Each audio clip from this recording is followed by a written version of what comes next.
하나님 말씀입니다. 하나님 말씀은 고린도 전서 9장 16절입니다.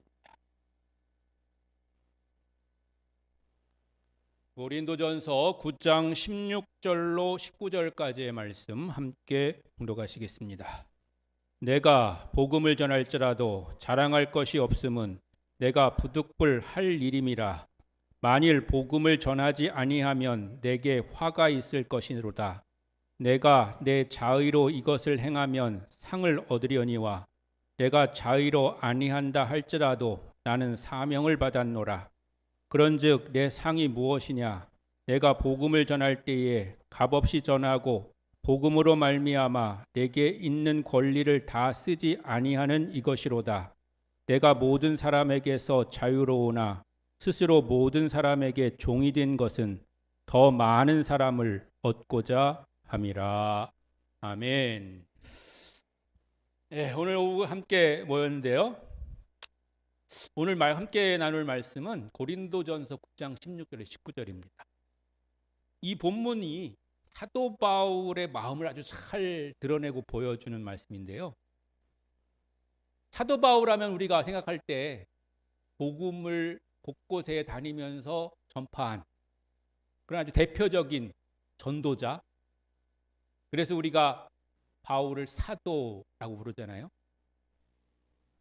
그리고 사도 바울은 곳곳에 교회를 여러 곳에 세웠던 그런 복음의 개척자였어요. 그래서 그의 신분의 어떠함과 상관없이, 또는 그가 어떤 그런 지식과 학력을 가진 것과 상관없이 그는 때로 고초를 당하기도 했고, 어려움을 당하기도 했고, 매를 맞기도 했고 그랬던 거죠.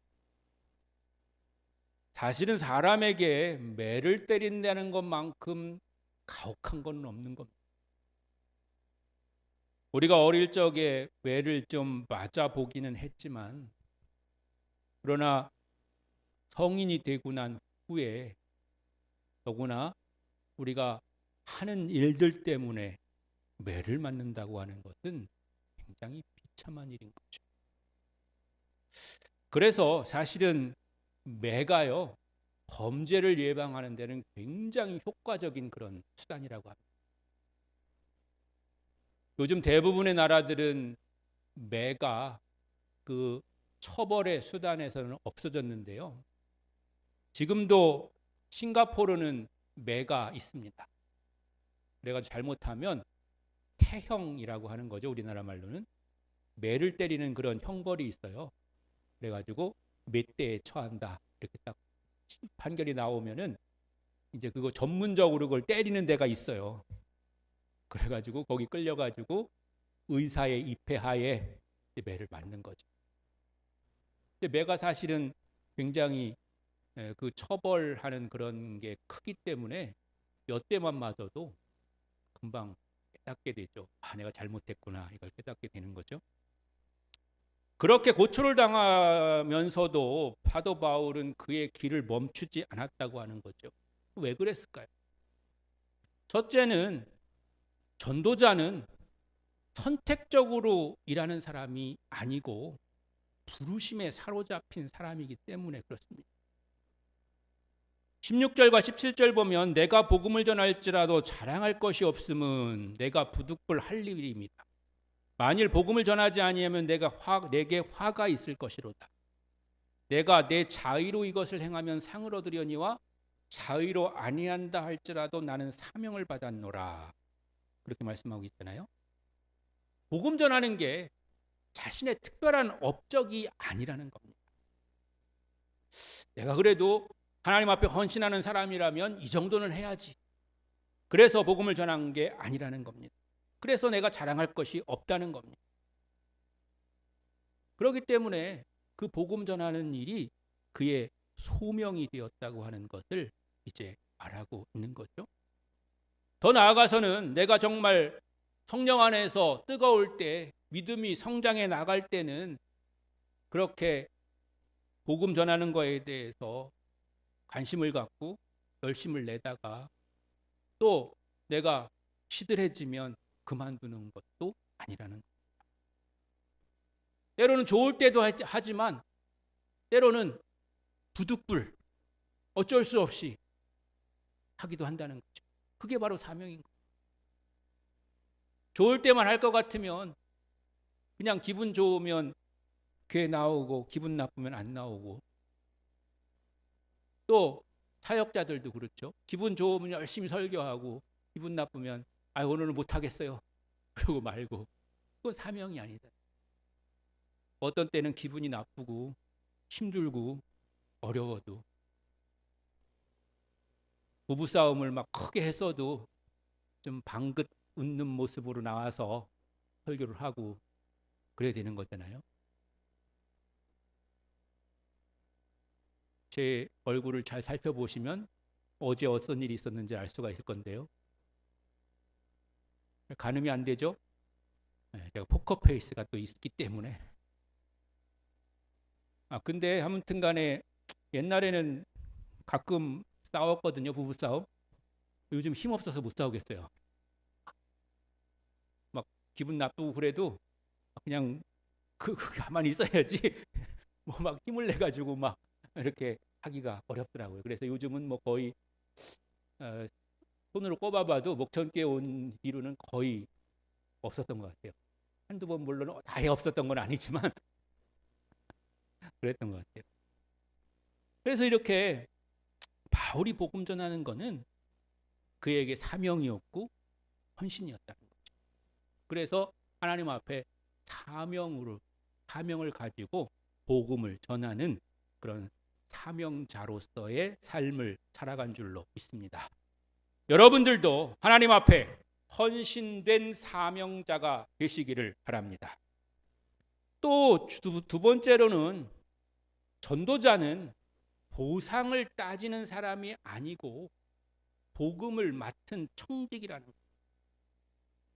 18절에 보면 그런즉 내 상이 무엇이냐, 내가 복음을 전할 때에 값없이 전하고 복음으로 말미암아 내게 주어진 권리를 다 쓰지 아니하는 이것이로다 라고 말씀하고 있습니다. 바울이 자기가 복음의 사명을 받았다고 했잖아요. 근데 여기서 한 걸음 더 나가가지고 그 사명을 감당하는 방식을 보여주는 거예요. 그 복음의 사명을 감당하는 방식이 어떤 그런 대가나 아니면 상을 위해서 하는 것이 아니라는 겁니다. 누가 알아주기 때문에 하는 것도 아니라는 것이죠. 뭐 때로는 우리가 일을 할 때에 어떤 그런 대가를 받거나 또 상을 받는 것이 정당한 권리일 수도 있잖아요. 그리고 알아주기를 바라는 것도 또 당연한 그런 인지상정일 수 있는 거죠.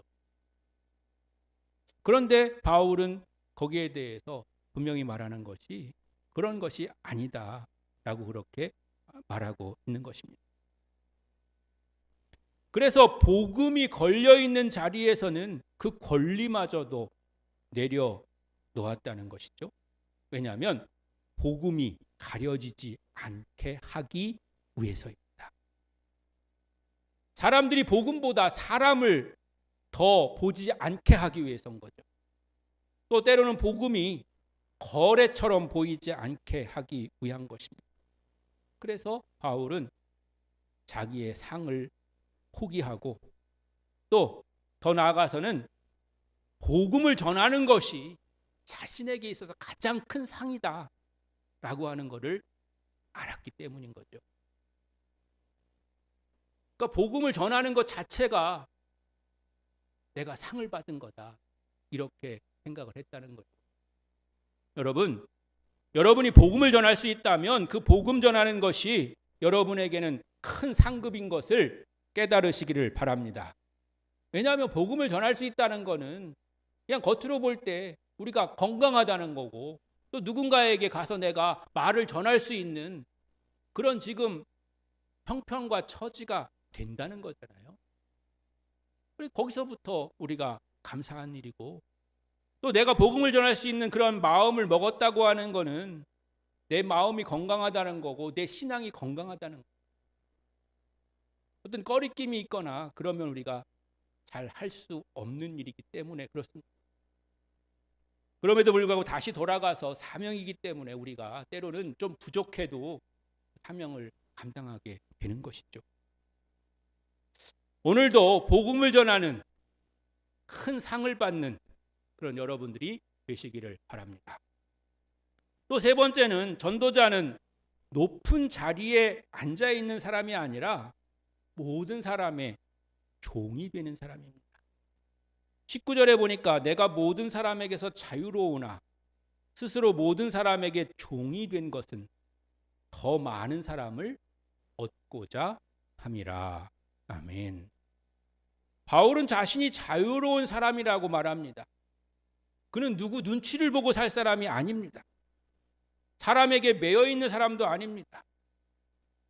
우리가 아는 것처럼 바울은 로마가 지배하던 그 당시 사회에 있어서 로마의 시민권을 가진 사람으로서 함부로 대해질 사람이 아니었습니다. 그랬던 바울이 때로는 복음 때문에 붙들려 가기도 하고 감옥에 갇히기도 하고 매를 맞기도 하고 고소를 당하기도 하고 이런 형편이 된 것이죠. 그가 가지고 있는 자기의 그런 권리나 또 권력이나 아니면 자기가 가지고 있는 그런 것들을 자신을 위해서 사용하지 않았다고 하는 것입니다. 자발적으로 모든 사람들의 종이 되었다고 말하는 거예요. 그리스도 안에서 자유한 사람은 복음을 위해서 자기를 낮출 줄 아는 사람입니다. 낮추는 것도 자유로운 선택인 거죠. 어쩔 수 없이 낮아진 게 아니라 내가 충분히 자유할 수 있고 더 나가서 높아질 수 있는 사람이지만 내가 낮은 자리를 선택하는 것입니다. 약해서 종이 된 게 아니라 복음 때문에 종이 된 것입니다. 왜 그렇게 했습니까? 더 많은 사람을 얻고자 하기 때문에 그런 것입니다. 바울의 목표는 사람을 이기는 게 아닙니다. 논쟁에서 승리하는 게 아닙니다. 자기 주장을 관철시키는 게 아닙니다. 한 영혼이라도 더 얻는 것이었습니다. 한 사람이라도 더 그리스도께로 인도하는 것이었습니다. 그렇기 때문에 참된 전도자는 사람 위에 서는 사람이 아닙니다. 사람 위에 군림하는 사람이 아닙니다. 더 나아가서 사람을 이용하는 사람이 아닙니다. 전도자는 사람에게 다가가고 사람의 형편을 이해하고 사람의 눈높이를 맞추고 섬김으로 복음을 전하는 사람입니다. 그래서 교회가 전도자를 세울 때 이것을 꼭 기억해야 되는 거죠. 전도자는 직책으로 높아진 사람이 아니고 복음 때문에 오히려 낮아질 줄 아는 사람이어야 합니다. 전도자는 자기 색깔을 강하게 드러내는 사람이 아니라 그리스도의 마음으로 사람에게 다가가서 그 사람을 이해하는 사람이어야 되는 것입니다. 전도자는 사람을 판단하는 사람이 아니고 잃어버린 영혼을 품는 사람이어야 되는 것입니다. 사랑하는 성도 여러분, 여러분이 때로 우리가 만든 그런 시간의 전도지를 가지고 나가든 아니면 그보다 더 중요한 것은 여러분의 삶의 현장에서 복음을 전하게 될 때에 바로 이런 점들을 기억하시는 여러분들이 되시기를 바랍니다. 우리가 주님 안에서 전도자로 부르심을 받아 하나님께 사로잡힌 사람이고 또 우리가 복음을 맡은 청지기이며 또 전도자는 모든 사람의 종이 되어야 한다는 그런 사실을 다시 한번 기억하면서 여러분의 삶이 또 우리 교회가 그런 사명을 감당할 수 있기를 바랍니다. 그래서 복음을 전하지 않고는 견딜 수 없는 사람, 복음을 값없이 전하는 것을 기쁨으로 여기는 사람, 모든 사람의 종이 돼서 더 많은 사람을 얻고자 하는 사람이 우리 교회에 세워지길 원하고 그 사람들을 통해서 주의 복음이 더 많은 사람들에게 전파되고 그것을 통해서 구원받는 사람들의 숫자가 날마다 더해지는 그런 은혜와 복이 여러분과 우리 교회 가운데 함께하기를 주님의 이름으로 간절히 축원합니다.